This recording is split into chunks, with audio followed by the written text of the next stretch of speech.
Bismillahirrahmanirrahim. Fatihah bil futuh wal munuh warusukh taubatan nasuh ila arwah walidina wa walidikum wa ambatina wa ambatikum wa ambatil muslimin wa masyayikhina fid din.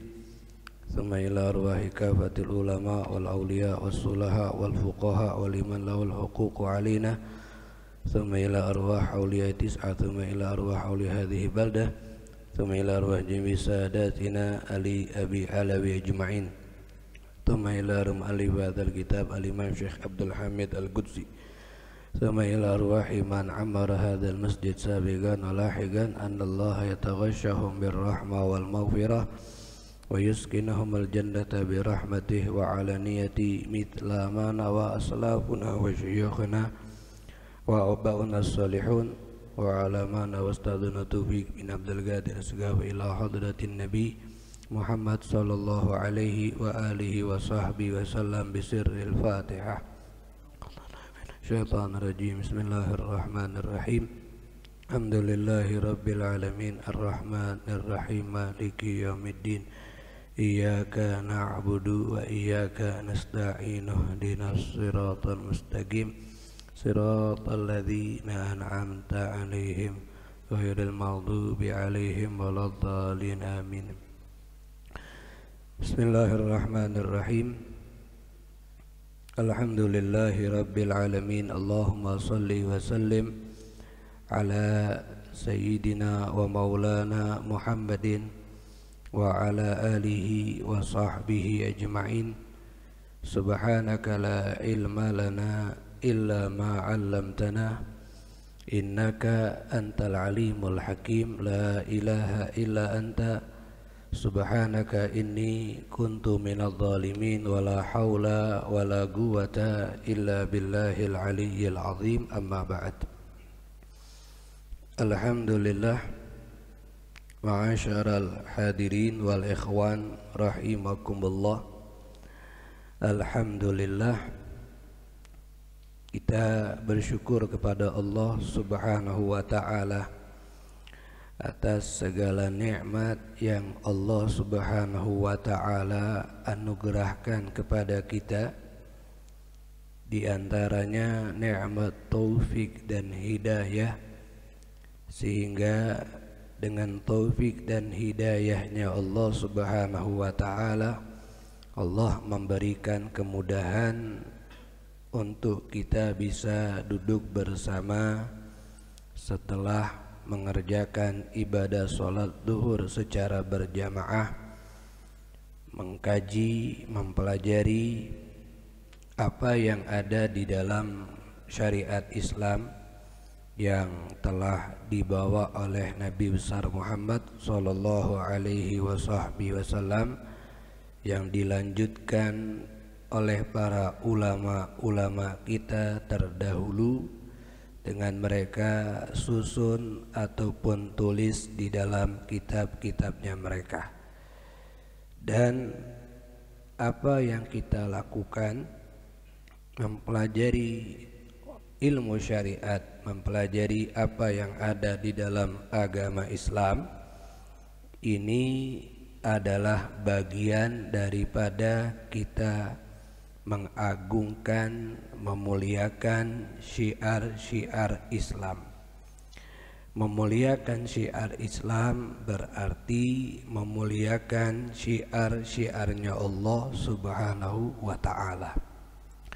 Karena Islam adalah agama yang ada di sisi Allah. Innad dina indallahil Islam. Memuliakan syiar Islam berarti memuliakan syiarnya Allah.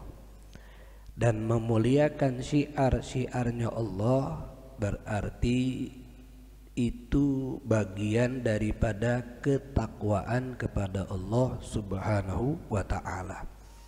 Sebagaimana yang Allah Subhanahu wa ta'ala sudah sampaikan di dalam ayat Al-Quranul Karim.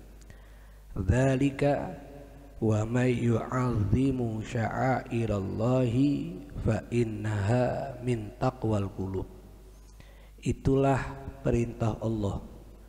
Siapa orang yang yu'azzimu, selalu mengagungkan, selalu memuliakan syiar-syiarnya Allah, fa innaha, maka memuliakan itu min taqwal qulub, bagian daripada hati yang bertakwa kepada Allah Subhanahu wa ta'ala.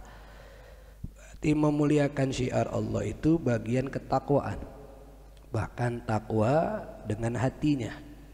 Syiar Allah itu sangat-sangat banyak. Di antaranya semua perintah Allah itu adalah syiarnya.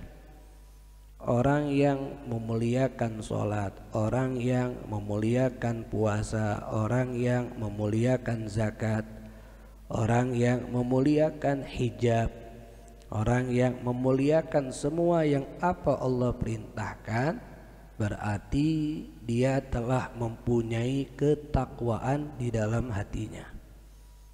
Begitu juga syiar Allah itu ada yang berkaitan atau yang berhubungan dengan tempat-tempat yang Allah muliakan, seperti masjid.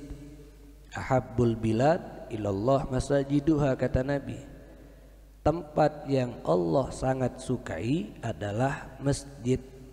Berarti masjid ini bagian daripada syiarnya Allah. Kota Mekah, kota Madinah, dan semua tempat-tempat yang digunakan untuk beribadah, digunakan untuk taat kepada Allah Subhanahu wa ta'ala. Orang yang memuliakan masjid berarti hatinya ada ketakwaan kepada Allah. Begitu juga syiar Allah ini ada yang berhubungan dengan waktu, berhubungan dengan hari Jumat, hari Idul Fitri, Idul Adha, kemudian lagi bulan-bulan yang termasuk Ashhurul Hurum, waktu sore di hari Jumat, waktu malam di malam Jumat. Ini adalah hal yang Allah Subhanahu wa ta'ala berikan kemuliaan di dalamnya, sehingga orang yang memuliakan waktu-waktu itu, hari-hari itu, berarti dia telah memuliakan syiarnya Allah dan memberikan tanda hatinya ada ketakwaan. Namun sebaliknya, jikalau ada seorang manusia menghina, merendahkan syiarnya Allah, menghina perintah Allah, seperti menghina sholat, merendahkan puasa, merendahkan haji, merendahkan hijab, berarti tanpa dia sadari dia telah mengumumkan hatinya tidak ada ketakwaan kepada Allah, atau merendahkan tempat-tempat yang mulia, atau merendahkan waktu-waktu yang mulia, berarti dia telah mengumumkan hatinya tidak bertakwa kepada Allah. Sedangkan takwa itu adalah sebab untuk seorang hamba mendapatkan surga, karena surga Allah persiapkan untuk orang yang bertakwa. Wasari'u ila maghfiratin min rabbikum wa jannatin arduhas samawati wal ard uiddat lil muttaqin. Bersegeralah untuk mencari ampunan Allah, bersegeralah untuk mencari surganya Allah yang luasnya seperti jarak langit dan bumi ini. Uiddat, dipersiapkan itu surga dan ampunan lil muttaqin, untuk orang yang bertakwa. Jadi syarat untuk masuk ke dalam surga adalah ketakwaan kepada Allah. Dan orang yang bertakwa itulah orang yang tidak akan meragukan apa yang ada di dalam Al-Quranul Karim. Orang yang bertakwa adalah orang yang akan menjadikan Al-Quran sebagai pedoman, sebagai tauladan, sebagai petunjuk di dalam kehidupannya. Itu yang Allah sampaikan sendiri dalam ayat Al-Quran. Dalam surat Al-Baqarah, ayat-ayat awal surat Al-Baqarah, Alif Lam Mim, dzalikal kitabu la raiba fihi hudan lil muttaqin. Itu kitab yaitu Al-Quran. La raiba fi. Tidak ada keraguan di dalamnya. Hudan lil muttaqin. Itu kitab petunjuk, pengarah, pembimbing. Siapa yang bisa mendapatkan petunjuk Al-Quran, mendapatkan bimbingan Al-Quran, mendapatkan arahan Al-Quran? Lil muttaqin, orang yang bertakwa. Sehingga kalau kita tidak mengikuti petunjuk Al-Quran, berarti kita ini belum menjadi orang yang bertakwa. Karena Allah katakan la raiba fi, tidak ada keraguan dalam Al-Quran. Hudan lil muttaqin, itu Al-Quran menjadi petunjuk bagi orang yang bertakwa.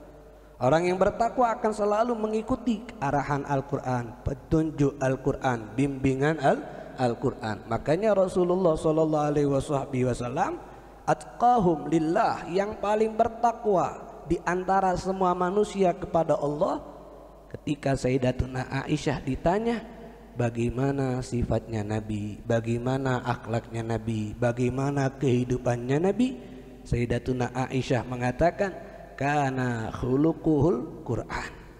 Adapun akhlak Nabi, sifat Nabi, kehidupan Nabi itu adalah Al-Quran. Maknanya Nabi mengikuti petunjuk Al-Quran, Nabi mengikuti arahan Al-Quran. Dan Nabi Muhammad bisa menerapkan itu karena dalam hatinya, zahirnya ada ketakwaan kepada Allah Subhanahu wa ta'ala. Jadi takwa itu bukan satu hal yang sepele. Takwa itu adalah satu hal yang sangat-sangat besar kedudukannya di sisi Allah Subhanahu wa ta'ala.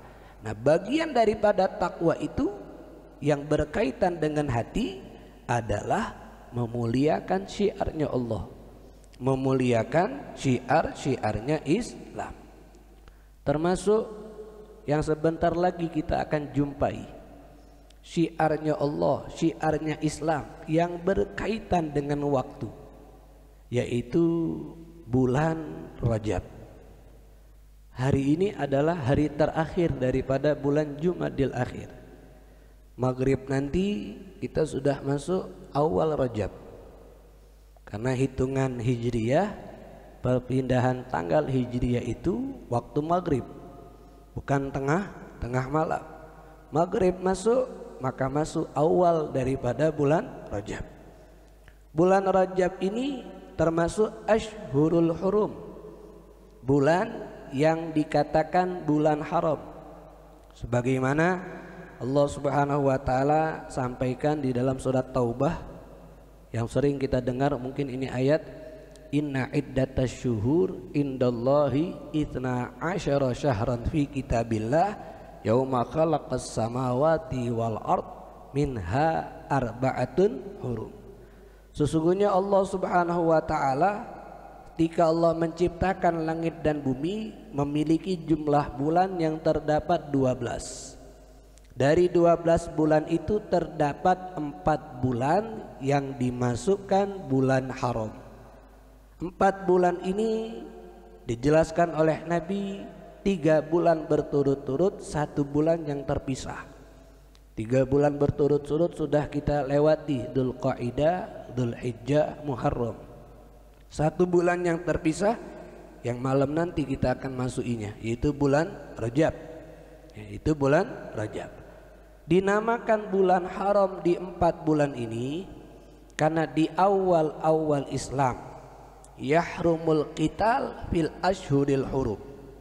Di awal-awal Nabi Muhammad sallallahu alaihi wasallam mendapatkan izin dari Allah untuk memerangi musuhnya.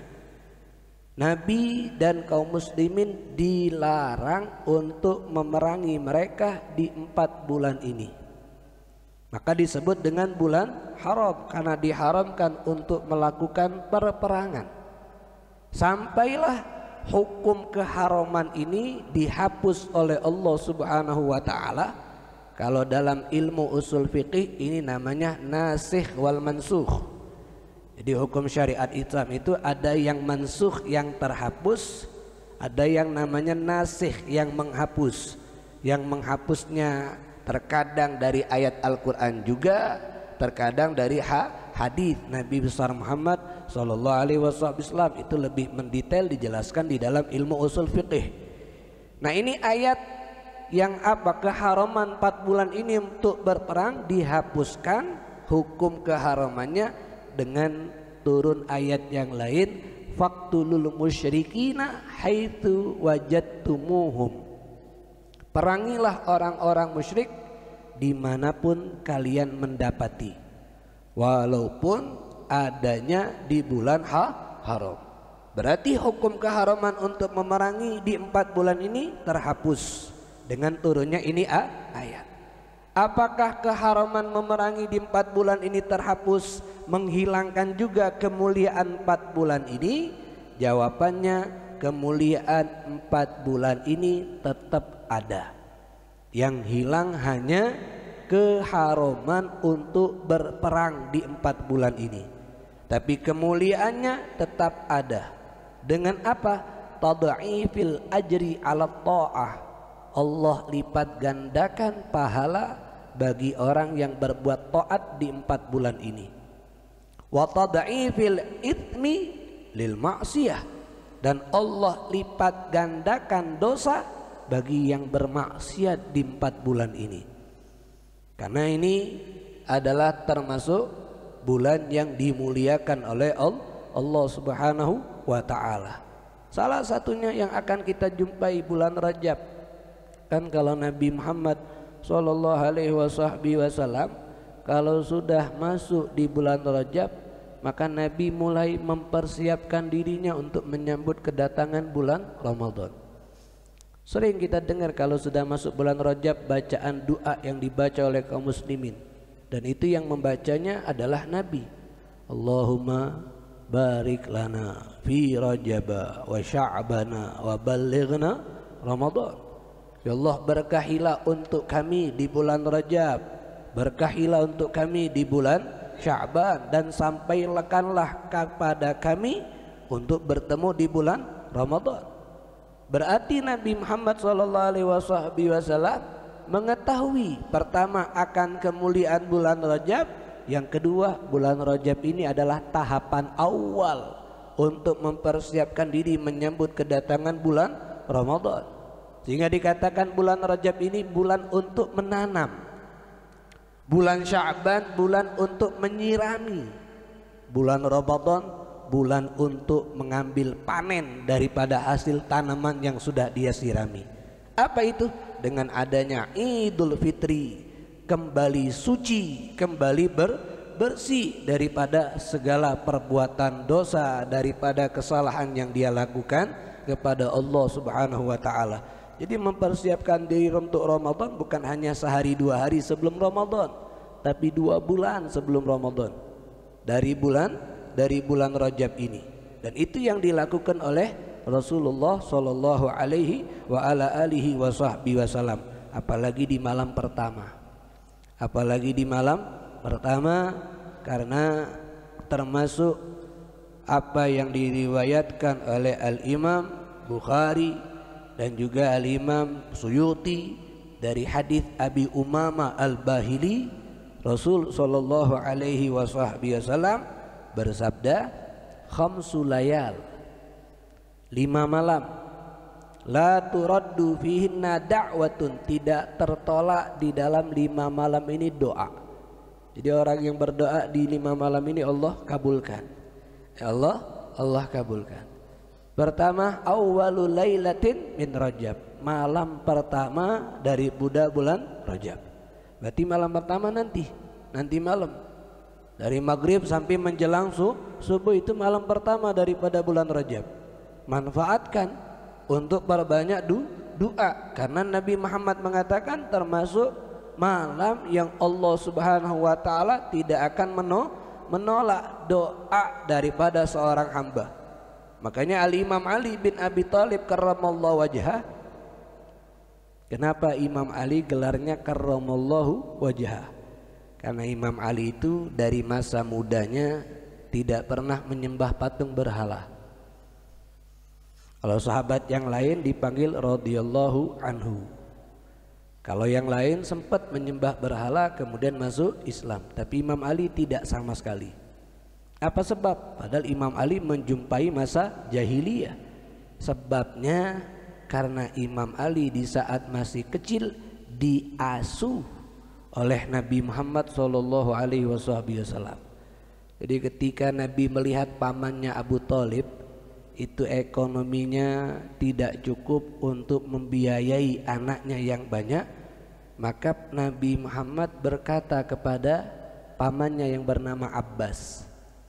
Abbas itu usianya Nabi dengan Nabi tidak terlalu jauh, lebih tua Abbas 3 tahun. Lebih tua Abbas 3 tahun dari Nabi. Nah, kalau orang Palembang ngomong mangci, ini pamannya yang paling kecil. Ya, usianya sama keponaan tidak terlalu jauh. Akhirnya Nabi ngomong sama Abbas, bagaimana kalau kita berdua ambil salah satu daripada anaknya Abu Thalib untuk kita asuh, meringankan beban Abu Thalib. Akhirnya sudah sepakat, Rasulullah mengasuh Ali bin Abi Thalib, Abbas mengasuh Ja'far bin Abi Thalib. Makanya karena berada di bawah asuhan Nabi Muhammad, itu yang membuat Ali bin Abi Thalib tidak mengenal bagaimana cara menyembah patung berhala. Dididik, diasuh dengan pengasuhan pendidikan yang baik. Maka karramallahu wajhah, Allah muliakan wajahnya Ali. Kenapa Allah muliakan? Sebab wajahnya tidak pernah sujud untuk patung, tapi wajahnya hanya sujud untuk Allah subhanahu wa ta'ala. Nah, ini Imam Ali bin Abi Thalib diriwayatkan yufarrigu nafsahu lil ibadah fi arba' layalin bis sanah. Ada 4 malam dalam 1 tahun, itu Imam Ali mengosongkan di 4 malam ini dari aktivitas yang lain kecuali ibadah. Jadi kalau ada 4 malam ini dalam 1 tahun, dia manfaatkan sepanjang malam untuk ibadah, tidak ada aktivitas yang lainnya. Apa 4 malam tersebut? Salah satunya awwalul lailatin min Rajab. Malam pertama bulan Rajab itu tidak ada aktivitas lain yang dilakukan oleh Imam Ali kecuali apa? Ibadah kepada Allah subhanahu wa ta'ala. Berarti kalau Imam Ali seorang sahabat melakukan, mereka tahu akan kemuliaan malam pertama bulan Rajab. Siapa yang mendidik sahabat? Jelas Nabi Muhammad sallallahu alaihi wasallam. Tidak akan berani sahabat melakukan satu hal kalau tidak mendapatkan arahan atau ajaran dari Nabi Muhammad sallallahu alaihi wasallam. Sehingga banyak para ulama-ulama soleh terdahulu, mereka mengajarkan amalan-amalan zikir-zikir, istighfar, doa yang kita bisa baca di malam pertama bulan Rajab. Di antaranya Syekh Abdul Qadir Al-Jilani membuat doa yang diajarkan oleh beliau untuk dibaca di malam pertama bulan Rajab. Termasuk Al-Imam Ali juga membuat doa yang bisa kita baca di malam pertama bulan Rajab. Begitu juga ada yang namanya Al-Imam Abdullah bin Alawi Al-Haddad yang kitabnya kita baca setiap pertemuan di sini, membuat doa yang bisa dibaca di awal pertama bulan Rajab, bahkan setiap harinya selama berada di bulan Rajab. Karena bulan Rajab ini bulannya Allah subhanahu wa ta'ala. Sebagaimana yang Nabi katakan, Rajab syahrullah, bulan Rajab bulannya Allah, Sya'ban syahri, bulan Sya'ban bulannya aku, kata Nabi. Ramadan syahru ummati. Kenapa Sya'ban itu dikatakan bulannya Allah subhanahu wa ta'ala? Karena di bulan Sya'ban ini banyak Allah menurunkan ampunannya, banyak Allah menerima taubat dari seorang hamba yang ingin betul-betul bertaubat kepada Allah. Sya'ban disebut bulannya aku, kenapa? Karena di situ turun ayat innallaha wa malaikatahu yusholluna 'alan nabi ya ayyuhalladzina amanu shallu alaihi wasallimu taslima. Bulan Ramadan kenapa dinamakan bulan umatku? Karena Al-Quran diturunkan di bulan Ramadan. Syahru Ramadan alladzi unzila fihil Quran. Nah, bulan Rajab adalah bulan istighfar, bulan yang Allah subhanahu wa ta'ala bentangkan ampunannya, yang Allah terima taubatnya daripada seorang hamba. Memang tidak ada riwayat istighfar dari Nabi Muhammad untuk kita baca, tapi riwayat anjuran untuk kita memanfaatkan dengan minta ampunan itu ada dari kalimat syahrullah, bulannya Allah. Apa yang Allah miliki? Ampunannya. Sebab tidak ada yang punya ampunan kecuali Allah. Rahmatnya, tidak ada yang punya rahmat yang luas kecuali Allah subhanahu wa ta'ala. Para ulama-ulama kita yang mereka mengajarkan kita untuk melakukan istighfar dengan diajarkan kalimat istighfarnya. Dan mereka sekelas ulama yang sudah sampai kepada Allah, yang mereka mungkin dapatkan dengan ilham, dengan sesuatu yang itu mujarrab, terbukti bagi orang yang mengamalkannya. Di antaranya amalan bulan Rajab yang ingin mengamalkannya sebagaimana yang dikatakan oleh Al-Imam Wahab bin Munabbah. Al-Imam Wahab bin Munabbah. Al-Imam Wahab bin Munabbah ini beliau banyak meriwayatkan atau berpendapat tentang keistimewaan bulan Rajab selain kalimat istighfar. Kata Imam Wahab bin Munabbah, kemuliaan bulan Rajab itu diketahui bukan hanya bagi manusia tapi juga makhluk Allah yang lain. Salah satunya makhluk Allah yang lain yaitu sungai, air yang ada di sungai. Kata Imam Wahab bin Munabbah, itu disebutkan dalam kitab Kanzun Najah was Surur karya Imam Syekh Abdul Hamid Al-Qudsi. Kata beliau apa? Jami'u anharid dunia, semua sungai-sungai yang ada di atas dunia ini, termasuk sungai Musi berarti, tazuru zamzama fi Rajab, mengunjungi air Zam-Zam di bulan Rajab. Jadi semua sungai yang ada di atas dunia berkunjung kepada air Zam-Zam, air yang terbaik di atas muka bumi ini di bulan Rajab. Apa alasannya? Ta'ziman lihadzal syahri, mengagungkan ini bulan. Bulan apa? Bulan Rajab. Bagaimana cara mereka mengunjungi? Allahu a'lam. Sebagaimana yang mengunjungi bukan hanya orang hidup, orang yang sudah meninggal pun itu mereka saling mengunjungi. Itu ada dalam kitab Syarah Bidayatul Hidayah. Termasuk anjuran setiap malam sebelum tidur kita sudah menulis wasiat. Bukan setiap malam, maknanya sudah ada wasiat yang kita tulis dan kita letakkan di samping tempat kita tidur. Kenapa? Fa inna man mata bi ghairi wasiyah, kalau ada orang meninggal tanpa wasiat, maka dia akan masuk ke dalam kuburannya hidup sendiri, tidak akan bisa berbicara. Maknanya kata ulama tidak bisa berbicara karena penghuni kubur daripada orang yang mukmin yatazawaruna ba'dhum ba'dhah, mereka itu saling mengunjungi sesama mereka. Ada yang mengatakan di Lailatul Jum'ah, ada yang mengatakan di Yaumul Jum'ah. Bagaimana cara mengunjungi mereka? Allahu a'lam. Dan ini riwayat dari Nabi. Termasuk orang yang tidak melakukan wasiat ini, mereka tidak ikut dikunjungi. Kenapa? Karena meninggalkan sesuatu yang sangat dianjurkan oleh Nabi Muhammad. Nah, sungai juga saling mengunjungi. Mereka tahu akan kemuliaan ini bulan Rajab. Sehingga kata beliau, qara'tu fi kutubillah al-munazzalah, kata Imam Wahab bin Munabbah ini, aku telah membaca di semua kitab Allah yang Allah turunkan. Kitab Allah kan banyak, bukan hanya Al-Quran. Ada Taurat, ada Zabur, ada Injil, ada yang berupa suhuf, lembaran yang Allah turunkan sama Nabi Ibrahim, yang Allah turunkan sama Nabi Musa, suhufi Ibrahim wa Musa. Banyak kitab-kitab yang Allah turunkan ini aku telah membaca di kitab-kitab Allah yang Allah turunkan. Anna, apa yang dia dapatkan dari kitab Allah itu? Man istaghfara, orang yang beristighfar kepada Allah fi Rajab, di bulan Rajab, bil ghadati wal asyi, di waktu pagi dan di waktu malam. Yarfa yade, sembari dia mengangkat kedua tangan. Apa kalimatnya?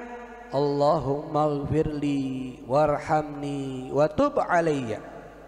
Allahumma ighfirli warhamni wa tub alayya. Atau kalimat Allah diganti dengan Rabbi, Rabbi wirli warhamni watub alayya. Ya Allah, ampunilah dosaku, rahmati aku dan terima taubatku. Sab'ina marrah, sebanyak 70 kali selama bulan Rajab, pagi dan malam. 70 kali membaca Rabbi wirli warhamni watub alayya. Apa keuntungannya yang beliau dapatkan di kitab-kitab Allah yang telah dia baca? Lam tamassa an-naru lahu jilda, maka api neraka tidak akan menyentuh kulit orang yang membaca kalimat tersebut. Keuntungan, maka itu yang dimaksud dengan syahrullah, penjelasan daripada syahrullah yang disampaikan oleh Nabi Muhammad sallallahu alaihi wa alihi wasallam.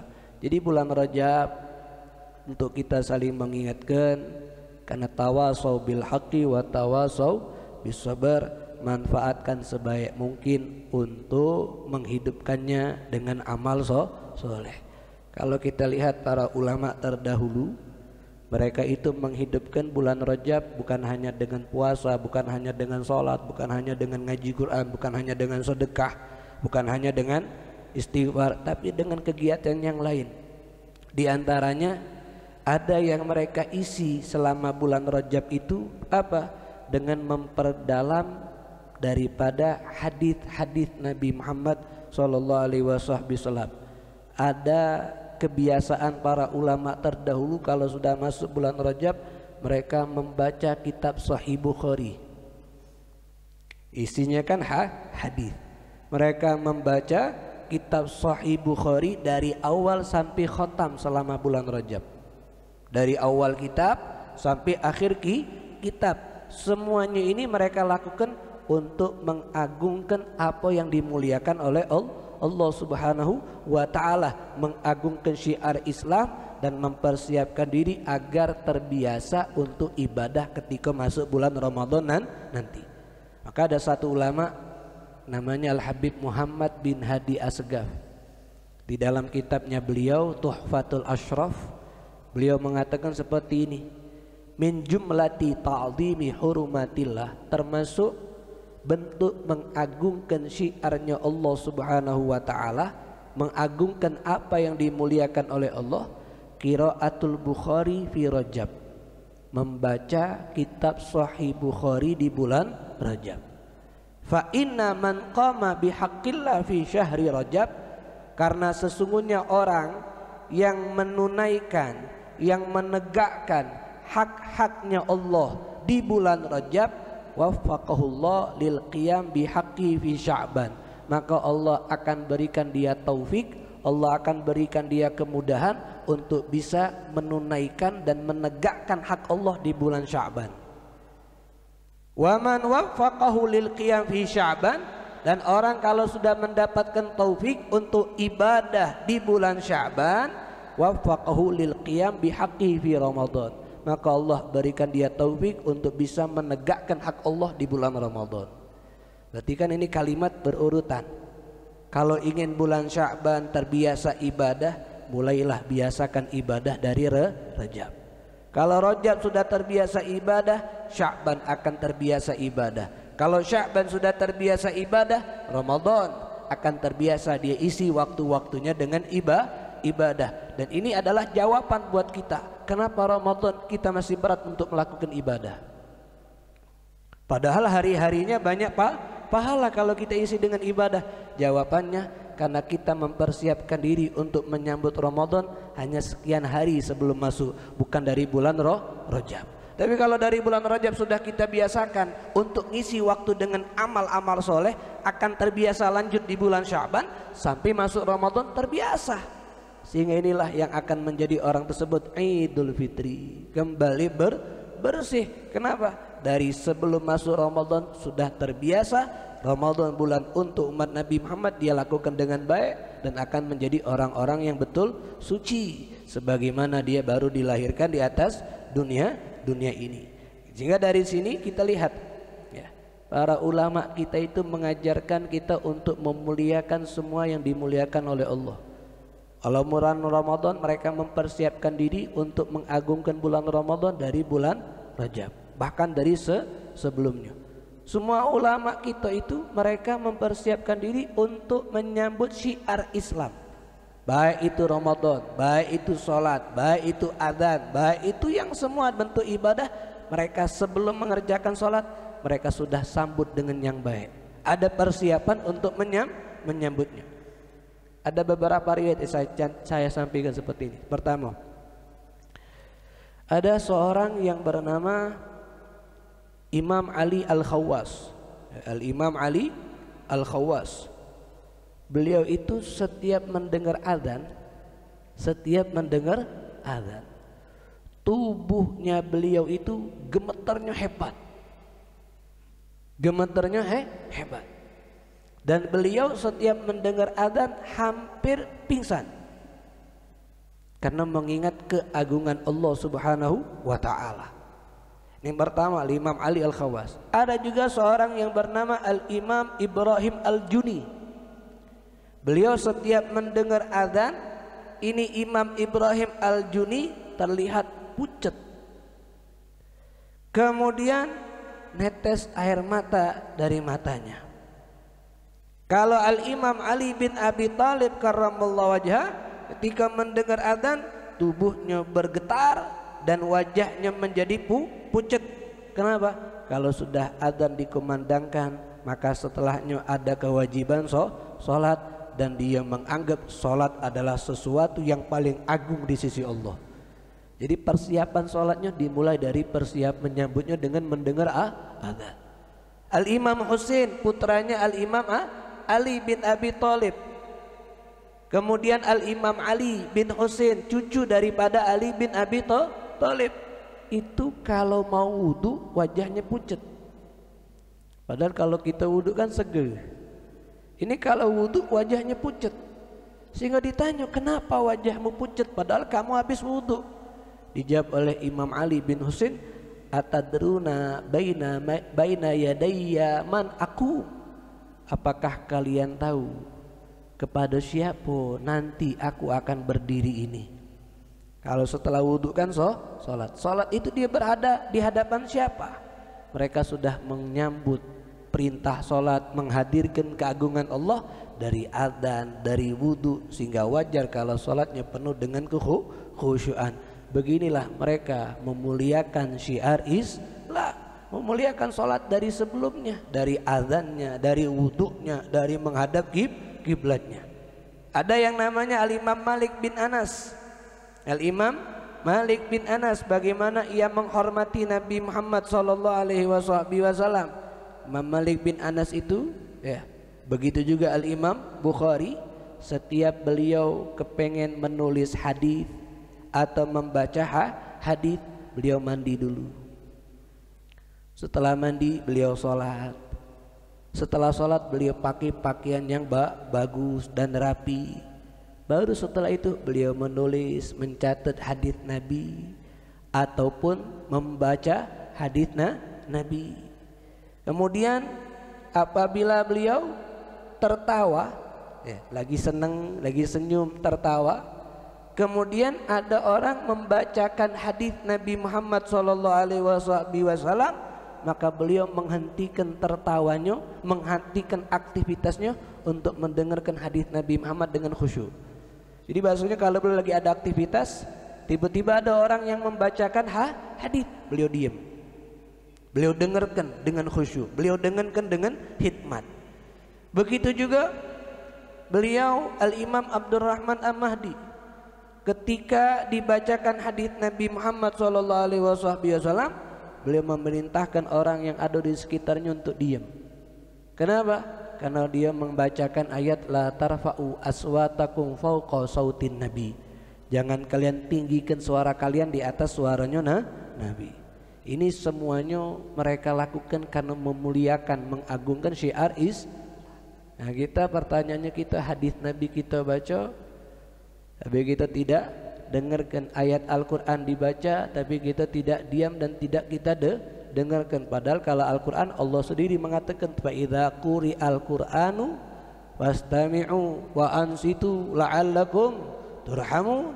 Ketika dibaca akan Al-Quran, dengarkan dengan fokus, diam agar kalian mendapatkan rahmat. Tapi kemana kita dibacakan Al-Quran tapi kita sibuk dengan aktivitas. Kita dibaca Al-Quran tapi kita tidak peduli dengannya. Jadi kita ini masih belum kuat memuliakan syiar Allah, padahal Al-Quran adalah syiarnya Allah.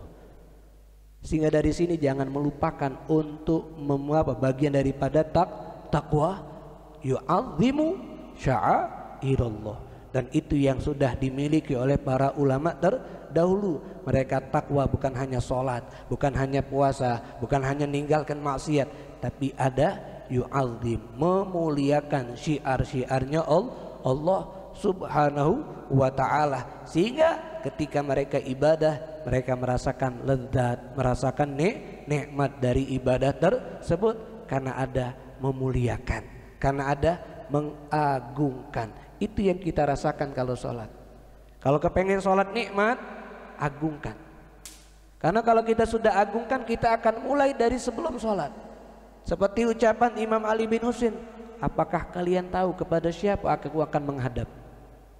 Sudah menghadirkan Allah dari wudu, sudah menghadirkan untuk berjumpa dengan Allah dari azan, sehingga ketika sholat khusyuk yang dapat dalam kehidupan mereka.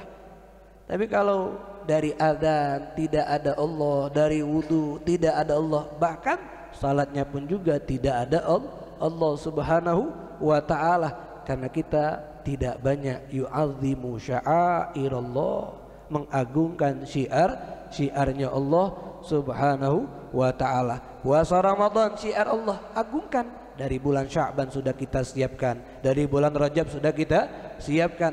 Agar apa? Merasakan lezat saat kita puasa di bulan Ramadan, saat ibadah di bulan Ramadan. Itu yang sudah dicontohkan oleh para ulama. Sebagian daripada kisah yang sudah kita sampaikan tadi, itu semua buat kita kalau ingin menjadi orang yang min taqwal qulub, termasuk orang yang bertakwa hatinya kepada Allah Subhanahu wa ta'ala. Karena di masa sekarang banyak orang merendahkan syiar, merendahkan hijab, merendahkan ibadah. Contoh kasus begini, ada wanita menggunakan hijab, tertutup auratnya dengan rapi, bahkan ada yang menggunakan niqab, melakukan kesalahan. Orang memvonis kesalahannya bukan oknum, bukan pribadi wanita itu, tapi hijabnya. Hijab dak bener masih gawinya, pucu mawe makin niqab. Ini kan kalimat merendahkan niqab, ini kan kalimat merendahkan hijab. Jangan salahkan hijab, jangan salahkan niqab, itu syiarnya Allah. Oknum orang yang salah. Orang yang sudah pulang dari haji tapi perilakunya masih jelek. Ada orang percuma haji, gawe masih tidak benar, yang disalahkan haji. Haji tidak salah, berarti dia merendahkan haji, tidak bertakwa hatinya kepada Allah. Percuma ke masjid berjamaah tapi masih tidak benar, percuma sholat 5 waktu di masjid tapi masih tidak benar. Ini sholat perintah Allah, berjamaah anjuran Nabi, jangan direndahkan. Yang salah orangnya, bukan sholatnya, bukan berjamaahnya. Ini kalimat tanpa disadari banyak dilontarkan oleh umat Islam, tapi dia lupa, dia sudah mengumumkan dengan kalimat itu tidak bertakwa hatinya kepada Allah. Kenapa? Tidak memuliakan syiarnya Allah Subhanahu wa ta'ala. Padahal Allah katakan, wa may yu'azzimu sya'airallah fa innaha min taqwal qulub. Jadi kalau ada orang sudah menjalankan syariat tapi masih melakukan kesalahan, jangan salahkan syariatnya, jangan salahkan sholatnya, jangan salahkan puasanya, jangan salahkan hajinya, jangan salahkan hijabnya, tapi salahkan orang yang melakukannya.